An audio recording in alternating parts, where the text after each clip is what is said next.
So good evening, everyone. Thanks a lot, Vinay. Uh, this is, first of all, thank you very much to all of you for, coming to hear us. There have been a lot of webinars of late, I know. So we will try and add as much value as we can.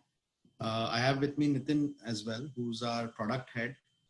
As a few of you may know, but just to reintroduce myself, I head investments for the wealth management business. And we have this monthly publication called the Alpha Strategist, which is our flagship research publication. Now, this is an output of the discussions we have in our investment committee. The investment committee is normally attended by the private wealth research team, our head of institutional equities, and we also invite one CIO every month from different asset management companies. So it's a very open discussion on markets, on asset classes. And based on the inputs, discussions received, we then formulate our views and strategy for all of you or our clients, right?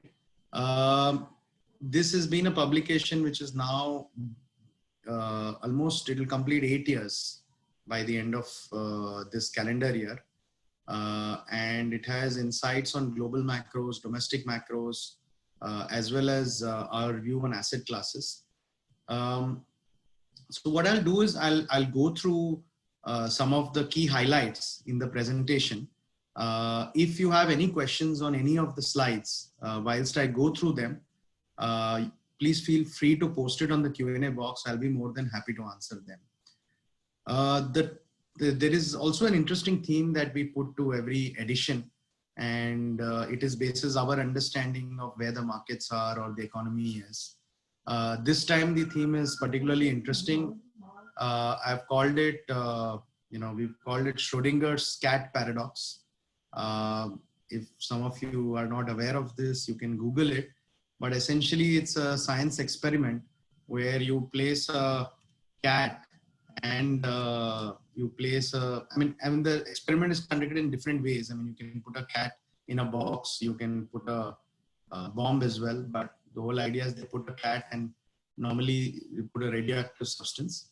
Now, there is a 50% chance that the bomb will explode or the radioactive substance will decay. However, you have to open the box to see whether the cat is alive or dead, right? So at any point in time, there is a 50% chance whether the cat is dead or alive. And this is the paradox or the irony of the situation. And I think we are currently living in a similar world where on one side, the economy is shut, or probably now in many parts of the world, it's gradually opening up. But the markets are, in most places, they have regained or they are close to their highs pre-COVID.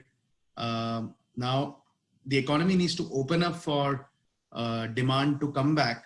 However, what is good for the virus is the economy remaining closed. So we are living in a paradoxical world, and I'm sure all of you are grappling with what is actually happening in the market. These are some interesting memes. I mean, this is basically liquidity which is being unleashed on the coronavirus in markets. And I think in March, people had very, very beaten down expectations of when the economy will recover or how companies will recover. But I think slowly people are becoming a little more neutral or to an extent positive, because at least we are seeing that some sections of the economy are actually doing very well. Whereas there are some sections of the economy which are still struggling. So we'll try and see some of the data. And this is a data-rich presentation because this is key slides from our Alpha Strategist.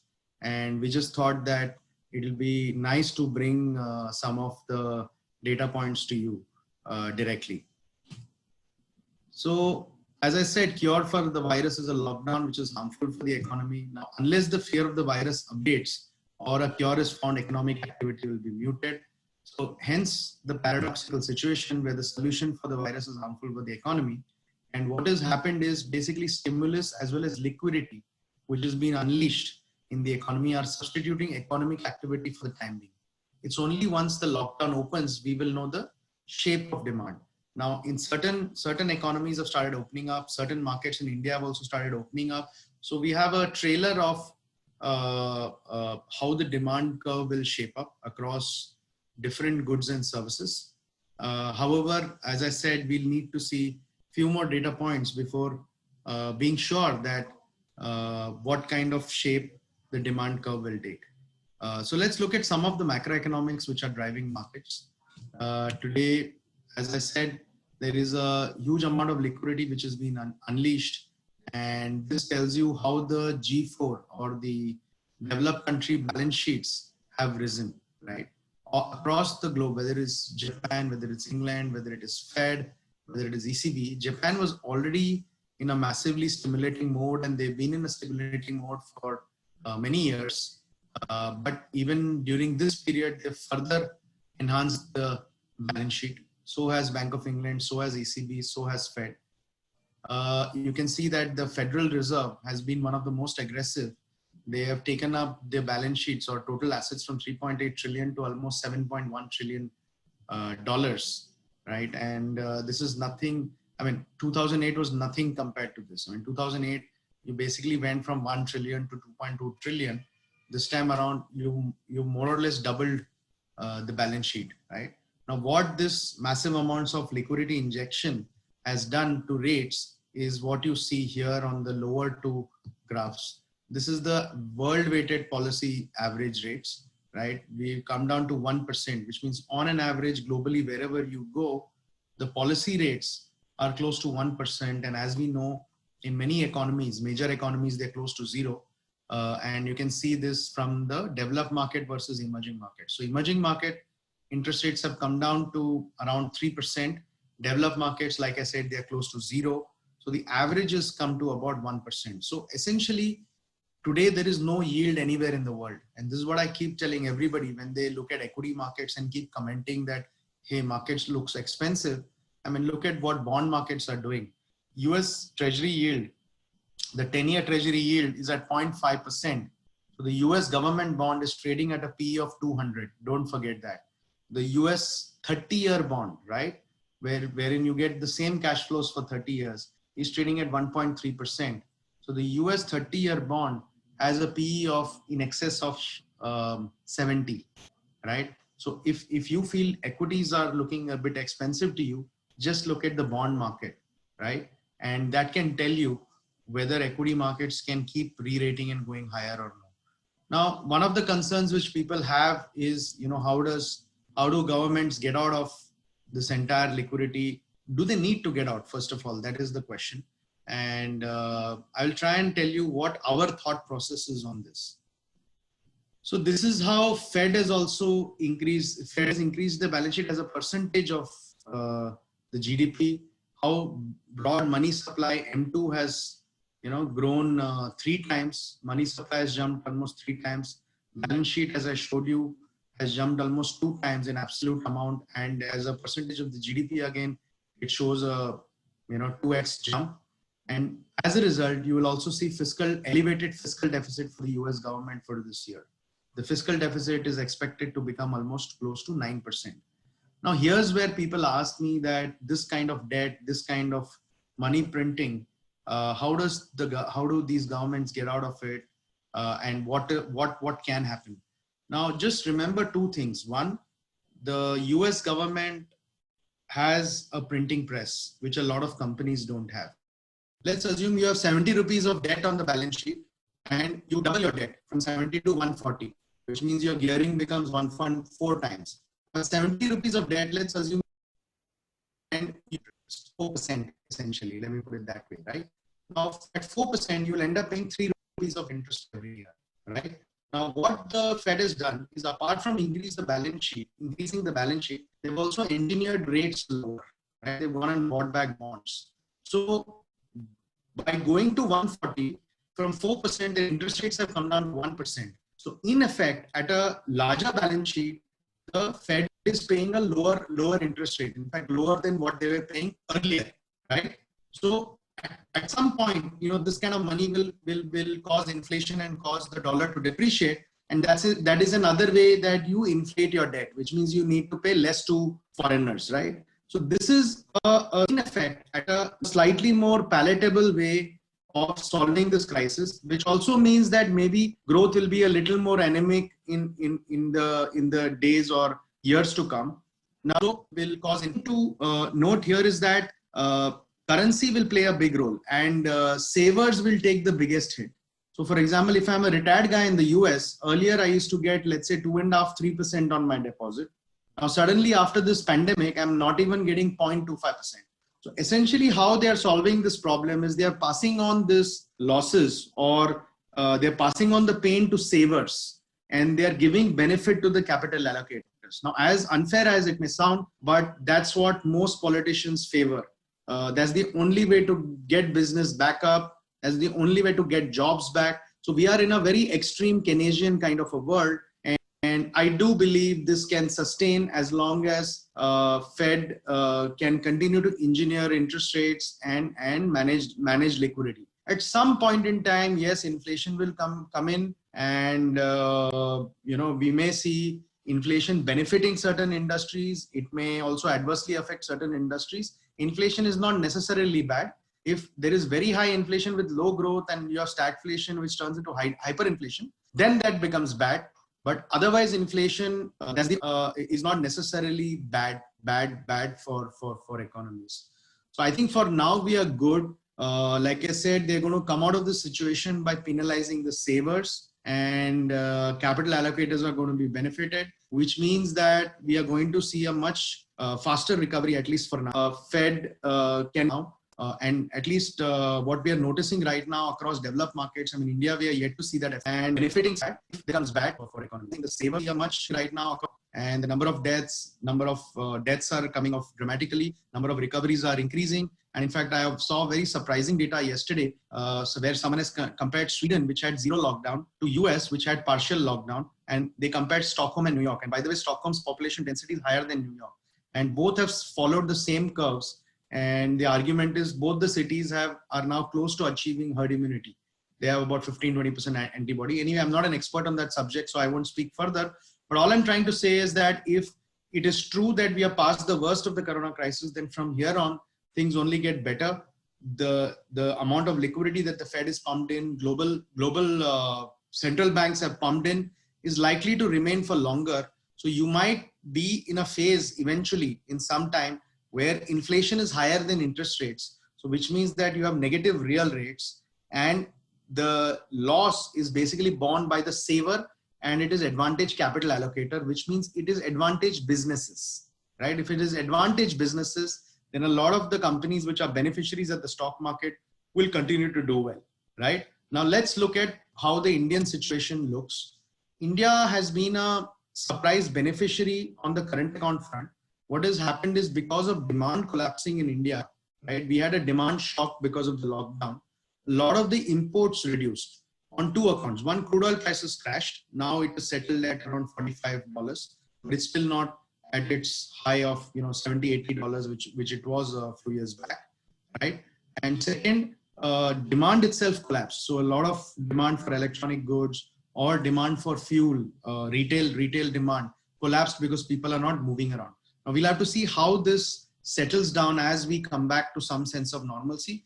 But in the interim, what has happened is our current account has turned into surplus, and foreign exchange reserves are at a massive $500 billion, right? So we are good on the external account. Now this is very good news, because the central bank is really trying to manage the holy trinity of external account on one side, interest rates on the other side, and inflation on the other side, right? It's a triangle.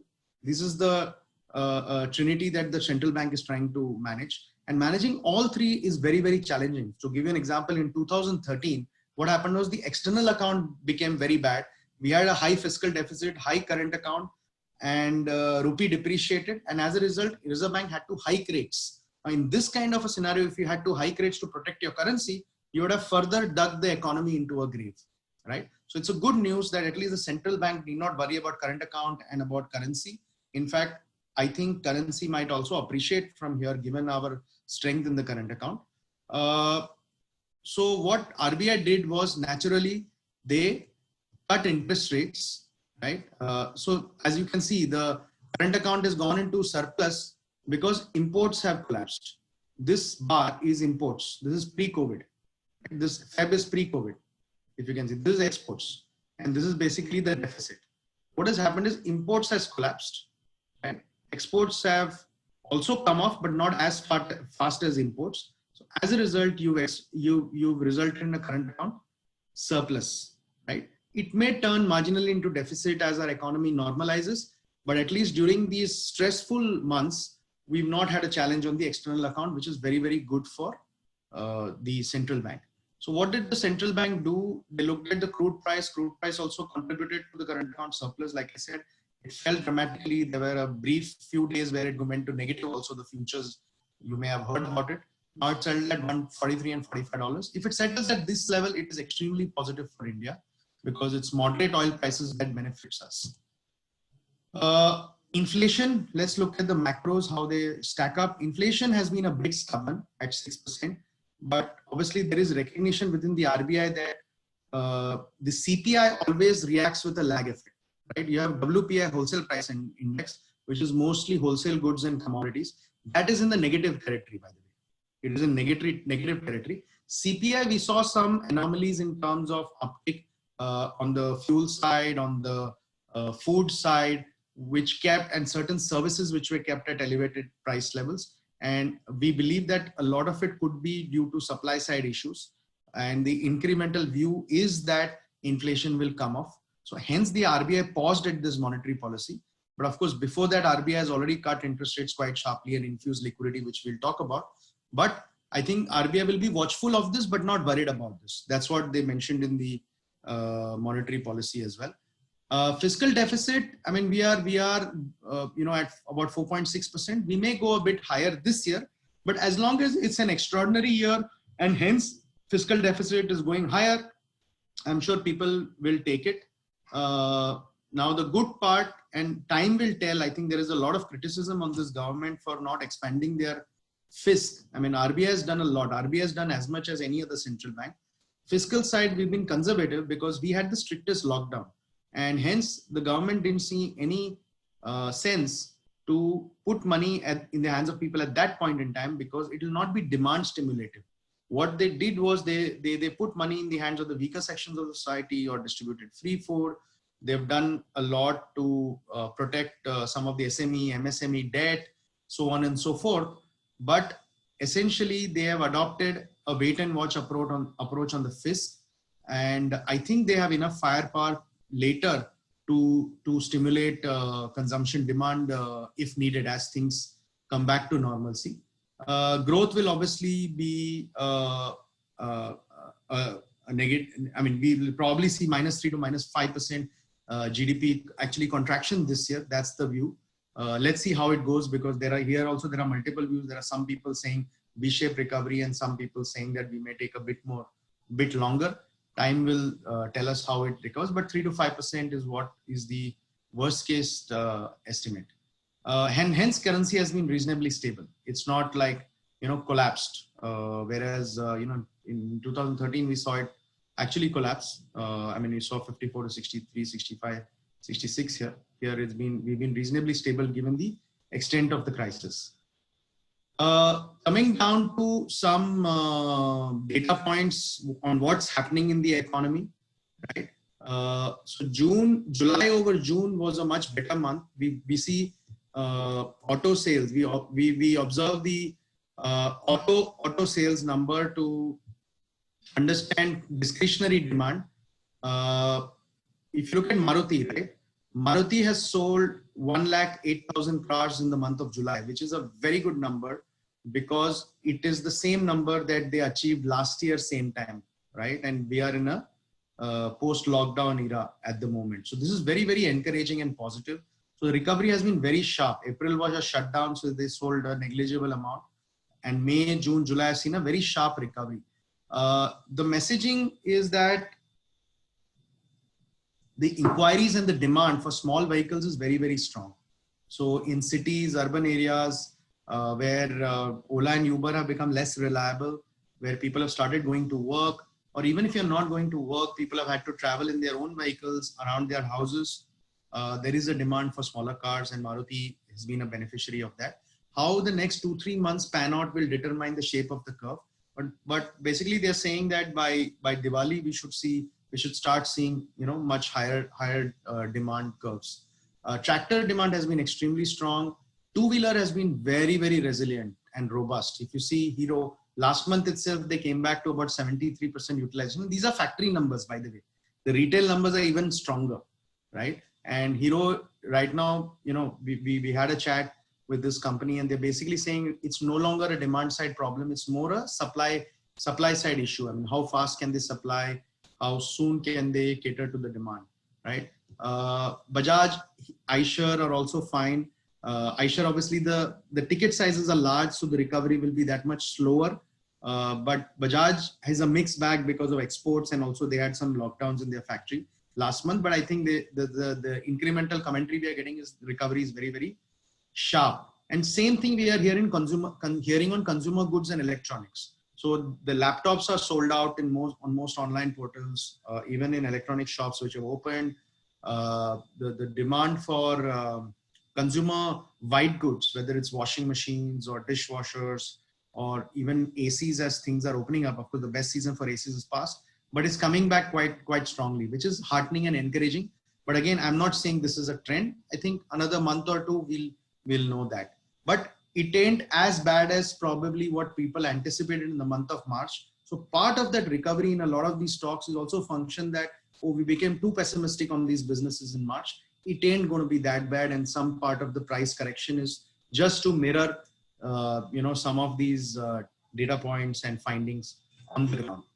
Now, in terms of tax collections, again, this is not a bad number because June was 90,000 crores. I sense that there was a little bit of spillover from April and May because of the lockdown that might have come through in June. But July is also 87,000 crores. Now, if it continuously stabilizes at these levels, I think it's very good, because the tax buoyancy is very negative when GDP falls. So if you have a negative GDP of 3 to 5%, you still end up collecting about 95,000 crores, which is like a 10-15% dip in GST, is not a bad number. So for 1 year, the fiscal deficit may widen, but then from next year, we start healing again. And I think most rating agencies will take note of the fact that this has been an extraordinary year. Now, what impact does it have on interest rates? And then I will go to equities. On the interest rate front, obviously, like I said, inflation has been a bit stubborn. Even core inflation, which is what we track, ex-fuel, ex-food, has been a bit stubborn. But like I said, CPI normally works with a lag, and WPI is already in negative territory. So we believe this will keep trending lower from here. And right now, RBI is not worrying about this, and they will continue to keep interest rates lower. So you'll have negative real rates even in India, is my view, for some time to come, which was the case in India some time back before CPI became a benchmark. Policy rates, RBI has cut aggressively. If you see this period, we've come down to close to 4%. Reverse repo rate is 3.35. Reverse repo 3.35 is actually the operating rate right now, because there is excess liquidity in the system. If you see this, there was almost close to, so RBI pumped in about 11-12 lakh crores of liquidity. A lot of money is also gone out by leakage in terms of currency withdrawals.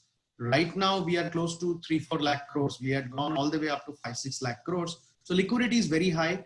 RBI has also done LTROs, TLTROs to get liquidity down to borrowers who are not getting money, AA, single A. So the spreads have also narrowed. In fact, some of the good quality credit funds like Kotak, ICICI, you would have seen that there's a very good return that they've generated. In fact, AA bonds were trading at 10% plus immediately after Corona crisis. Those bonds have come down to 8%, 7.5%, 7% in some cases. AAA bonds are now quoting at 5.5%, 6%. So that panic which happened in March, April, that's what we were also messaging to all our clients, that the high quality bond funds, there is absolutely no concern, no reason to redeem. Some people unfortunately went ahead and redeemed, but I can understand the sentiment was such at that point in time. But you can see all these funds have done extremely well. In fact, all of them are sitting on double-digit return. But the challenge is going forth, the yields have collapsed. So this is the government securities yield curves, right? This is 1 year, this is 10 years. 10 year, like I said, is close to 6%, right? And AAA bonds are closer to 6.5%, right? Not 10 year. 5 year, like I said, is close to 5.7%, and GSEC is close to 5%. So there is very little yield left. So even if you buy a good quality bond fund, you have to be happy with 5.5%. And if you get indexation after 3 years, your post-tax comes down to 4.8 to 5%, right? So that's where you are. And I think it's still very attractive. So if you're putting incremental money and you have money for safekeeping, 3 years plus, it's a good yield. You must lock it in there. But we also have a bouquet of bonds. There are perpetual bonds that we had recommended of SBI, of HDFC Bank, which we're quoting at 8.5%, 9%. Some of them still offer close to 8%. So depending on your taxation, you'll have to see whether post-tax it will work out attractive for you or no. But there are bonds that we offer, and a lot of clients have been buying bonds through us to augment some of the returns from bond funds. AA, single A have also eased by a lot. So 5-year single A has come to now 8%, 3-year single A has come to 7.5%. This used to be, like I said, 9%, and in certain issuer cases, it used to be close to 11, 12% as well, right? Similarly, you can see the relief on the AA curve. It has come down to sub 7%, right? So yields across the board have come down. So borrowing rates for corporates will gradually come off. I can tell you mortgage rates for individuals have already come off. So the effect of this is at some point when demand becomes a little more stable and there is visibility, it is going to become so attractive that industries may want to invest in capacities and keep, because the borrowing rates for a lot of good quality issuers will come down dramatically, right? Second, individuals, I can tell you for sure, are already thinking about buying houses, because last 3 to 5 years, house prices have been flat. Now, inflation adjusted, it's already down 25-30%. In some cases, actual price erosion has happened even over 4-5 years. And I think a lot of us get very fixated upon Bombay luxury. Okay, Bombay luxury is not India real estate. There is a lot of real estate in tier 2 towns, in other towns which are like Bangalore, Chennai, etc., where house costs are very, very reasonable.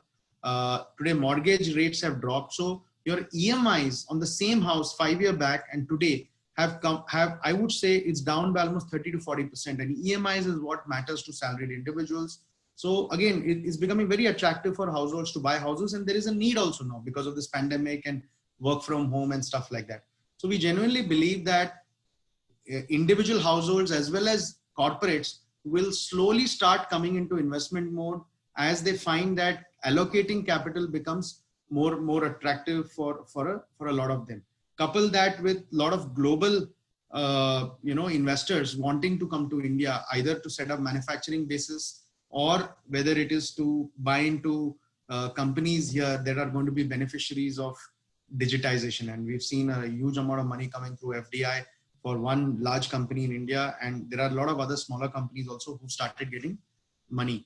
So this is a big reason for this equity rally, I'm saying, and this is the India bond curve. So this is the government securities, this is the AAA, this is the single A, and this is the AA. So yields across the board for borrowers have come off, and India hence is beginning to look attractive because still on a relative basis, our yields are attractive.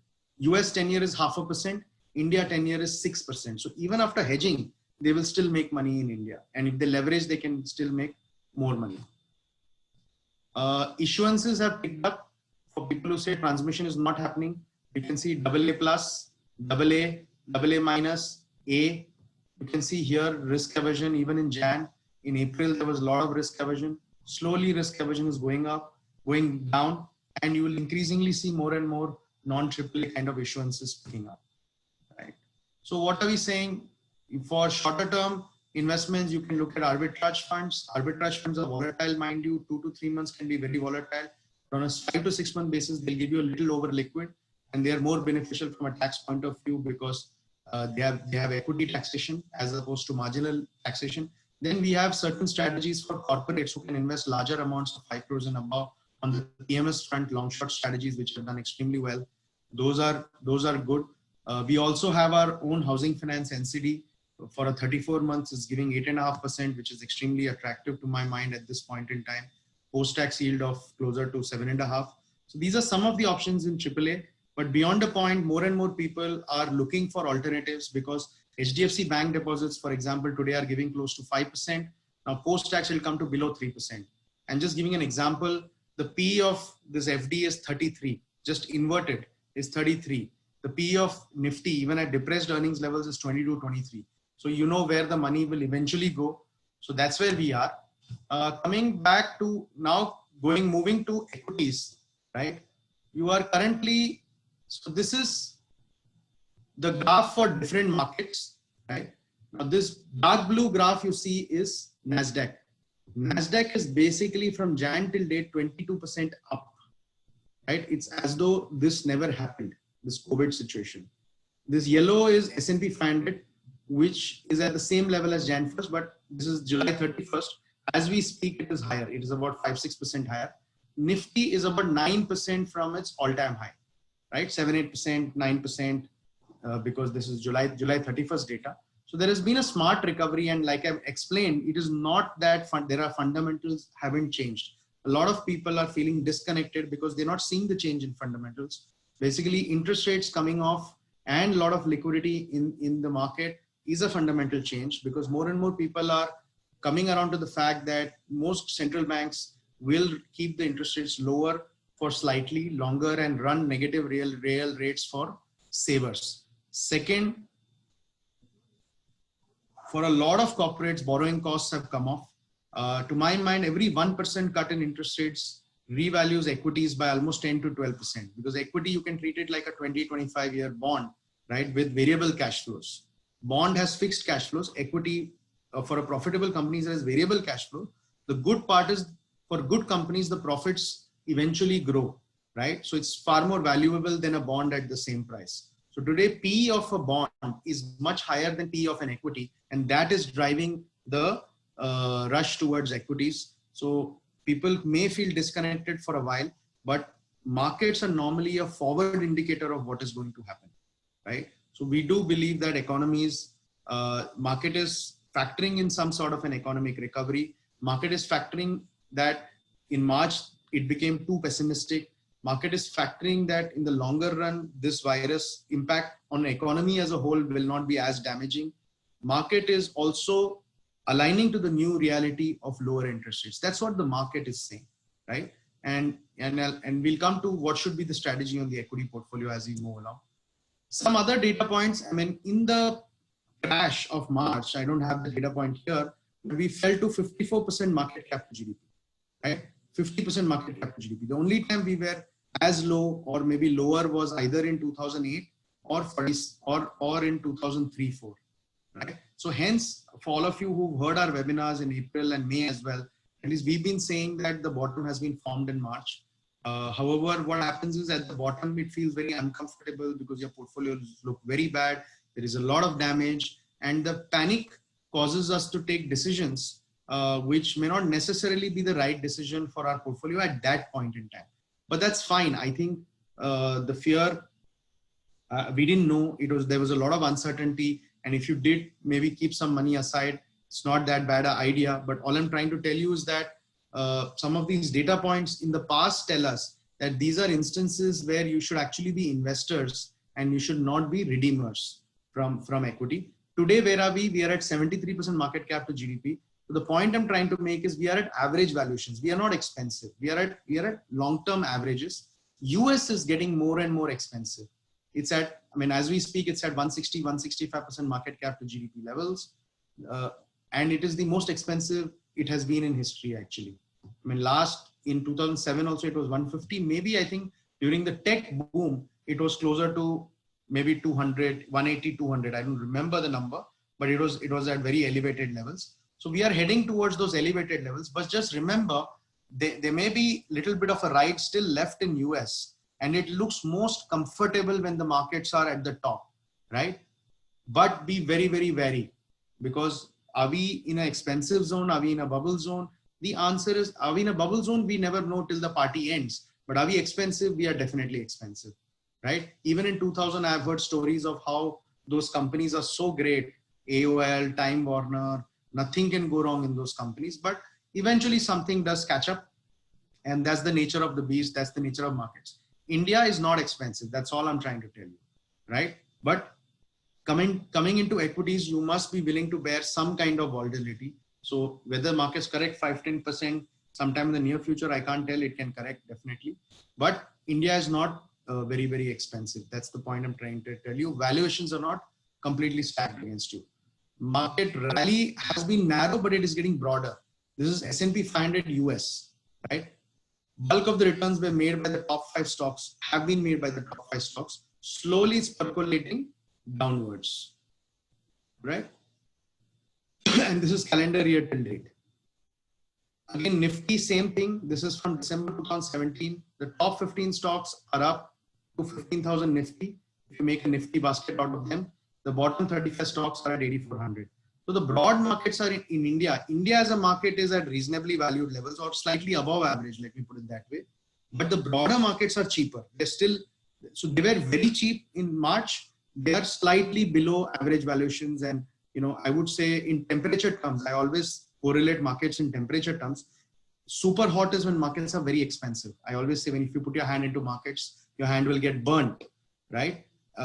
Lukewarm are markets where you should continue to stay invested, or even if you're investing, it ain't that bad. And earnings growth is important and asset allocation is important. When the markets are cold or frozen, those are times when people are so negative, so pessimistic, nobody wants to put money. People are actually trying to redeem, like March, right? Those are times when you should be aggressively investing. So today we are in the warm part of the market. We are not hot. We are lukewarm, not even warm. That's where we are from a valuation point of view. And we have some interesting frameworks to help you navigate the valuation part of equities. This is India. Again, it's been a narrow market for India. CY TD 2020, top 5 stocks are up 16%. Rest of the market is still in negative zone. Certain stocks may be up in this. Don't get me wrong. This is basically, if I count all these stocks, in 6 to 10 is negative. But slowly you can see it is improving. The breadth is improving now, right? It's coming down.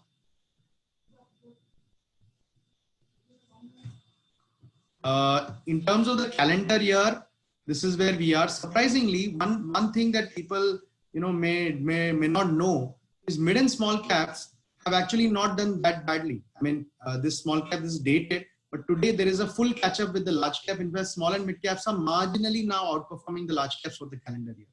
And if you actually take away one stock, which has led the Nifty, 30% of the gains has come from one stock for Nifty. Mid and small caps are outperforming the large cap this year, right? So that's why, we had a view in January, February, before this entire pandemic hit our markets, that the next 3-4 years will belong to mid and small caps and the broader market, because valuations are very, very cheap at the beginning of the year, right? And in fact, Jan, Feb, you started seeing the larger recovery on mid and small caps and the broader markets. But because of pandemic, the recovery got halted, right? But they fell almost equally. Small caps normally fall a little more. That's what happened, right? But they've come back with a bang.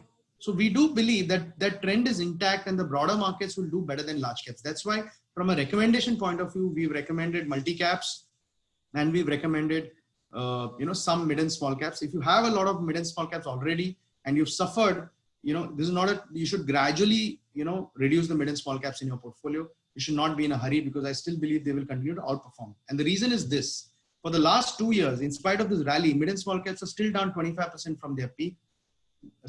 Mid caps are 25% from their peak. Small caps are down, more than 30% from their peak, right? So although they have seen a recovery this calendar year, right? From a longer term point of view, the valuations are still way off large caps. That's the point I was trying to make. Now, this further reiterates that point. This is basically small cap index to Nifty ratio, right? If you see this will clearly tell you this is the cheapest we have been in spite of this recovery. Last time we were so cheap was 2013, before that 2009, and before that May 2004, very briefly. The real bull markets were peaked out in 2007-8 or in 2017. So we are at the lower end of the valuation spectrum for small cap. It's a further reiteration that the broader markets are cheaper. What we've done for you to make reading valuations simple, right? we have formulated a temperature index. And if you've got the alpha strategies, you can see it. Temperature index is a combination of P, price to book, dividend yield, and interest rates, right? Now, this index at 100 means 100 is the long-term average, all right? So it factors interest rates and tells you where the market is. Now, this is a 20-year data. It is oscillated between 65 at the bottom, and in the peak of the 2000 rally, it went all the way up to 130, right? So higher this index, the more expensive markets are getting. And this is Nifty, mind you. This is not broader markets. This is Nifty. Broader markets are a tad cheaper than the Nifty at this point in time, right? If it go lower than 100, which means you're at below average valuations. Now, what is this green fill, right? If you invested at this point of the temperature index, this tells you what were the forward 3-year returns, right? The forward 3-year returns, if you'd invested at these cheap levels of the index at 70, you would have made 55 to 60% CAGR over 3 years. This is 3-year CAGR, mind you, right? Similarly, if you had invested at the bottom of 2008, around the bottom of 2008, when this index was close to 70 levels, you would have still achieved close to 30% CAGR, right? So whenever this index is cheap, you make a lot of money in the future 3 years. By the way, in this fall, we went all the way down to 70, and that's what gave us confidence that, you know, markets will recover and will do extremely well. So what I'm trying to say is, when you build a portfolio with your wealth manager, right, make something called an investment charter, okay, wherein you decide how much equity allocation you want to have, how much debt allocation you want to have, how much gold allocation you want to have, and how much liquidity you want to have, right? Now, in that, you can put in this valuation framework, and this valuation can help you moderate your equity exposure over time. The problem is, most of us end up selling equities when markets are in panic mode, because we over allocate during good times and we don't have enough to allocate during bad times. So to help you with the allocation, we have made 2 grids, and this is one grid which tells you the probability of making returns from different levels of this index, right? So if you see, this is the temperature index ranges between 65 to 70, 70 to 75. First observation is, there are very few data points at lower levels of the market. This is 42 days and this is 140 days, right?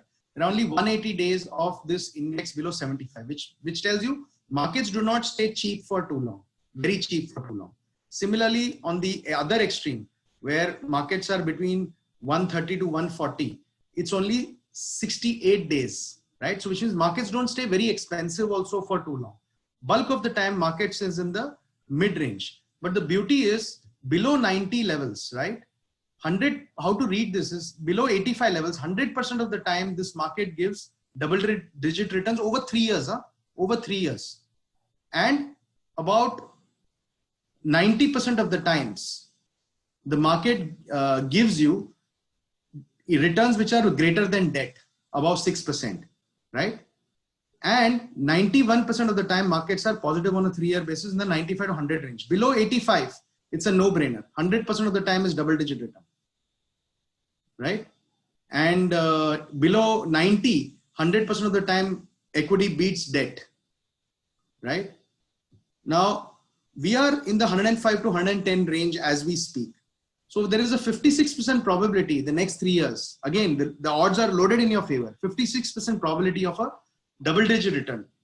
Again, you have a 67% probability, 2/3 probability that you will beat debt handsomely. 81% of the probability that Nifty will remain positive. And this will be Nifty, right? The broader markets are cheaper, like I said. So I'm very confident that even from these levels, multi-cap funds have a very, very high probability of giving double-digit returns from here. Okay. So this is how you got to read this table.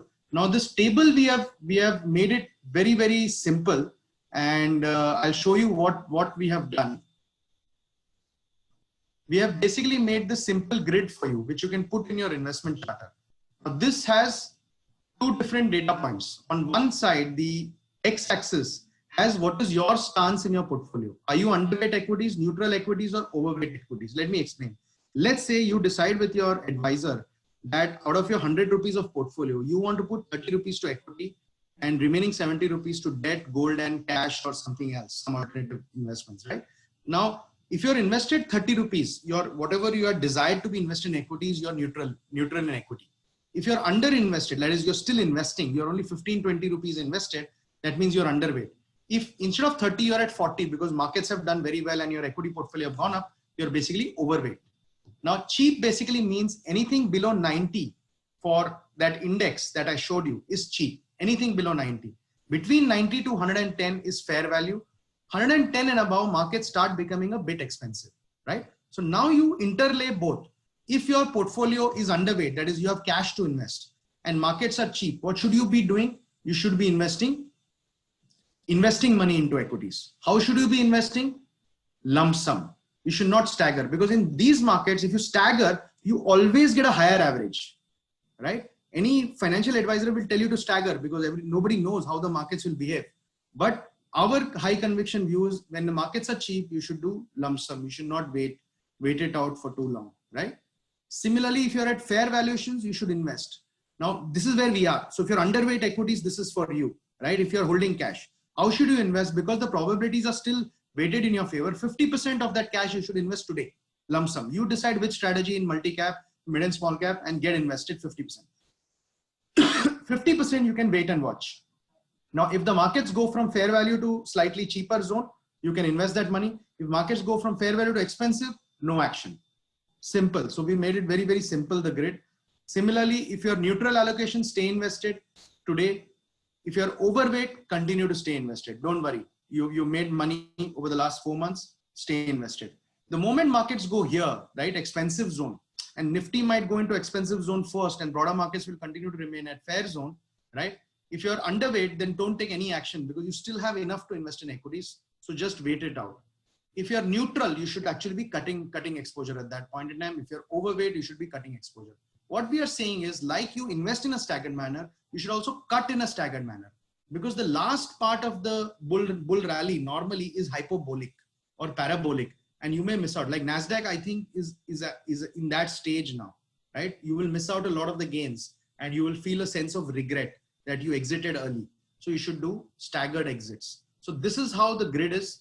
This is a new thing that we have introduced from this month. Hope this helps you, build your portfolio and strategic allocations and work with your advisor to manage it, right? I had showed you the asset allocation chart last time around between equities, gold, cash, and equities. I am generally pretty positive about equities in India over the next 3-4 years. I think we will see a very strong earnings recovery, is my view, because corporate profit GDP is at a very low level.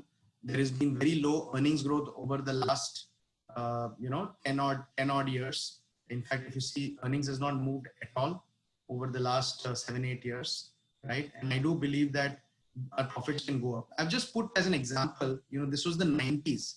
In the 99 was when the corporate profit to GDP actually bottomed in the last cycle. It was 1.8%. From here, it went all the way up to 5%. But this resulted in a 25% CAGR of earnings on the Sensex and Nifty. Now, I'm not arguing for a 25% earnings CAGR, but I think we can definitely do a fairly decent double-digit CAGR if the recovery continues to sustain and a lot of capital can come into India. This is generally our view on equities and flows. I think retail money, a lot of retail money coming directly into stocks. I don't know whether good or bad sign. We always feel we can do it ourselves, but I think people who have not done equities and for the first time they're doing equities, they need to be far more careful. Someone who has the time and the willingness and has the aptitude to manage equity portfolios is a different issue, but you have to tread very carefully, buy high quality companies. So that's it on the equity and debt. We continue to be positive on gold because a negative real interest rate scenario is very, very positive for gold. As you can see, the same graph in a different way, M2 has grown tremendously in the US, and M2 is money supply, right? And that has resulted in a mini gold rally. We believe that as long as interest rates are negative, the inverse 10-year tips is basically demonstrating that interest rates are negative, right? Is very good for gold. Last time interest rates were negative was here, you can see, when gold did extremely well. So we continue to believe, depending on your equity allocation, you can have a lot of, so if you have a high equity allocation, you should have a high gold allocation. If you have a low equity allocation, you can have a low gold allocation, because gold standalone is not a very great investment. But coupled with equities, it cuts the volatility of equities, which makes it a very good portfolio level investment. So that's broadly what I wanted to talk about.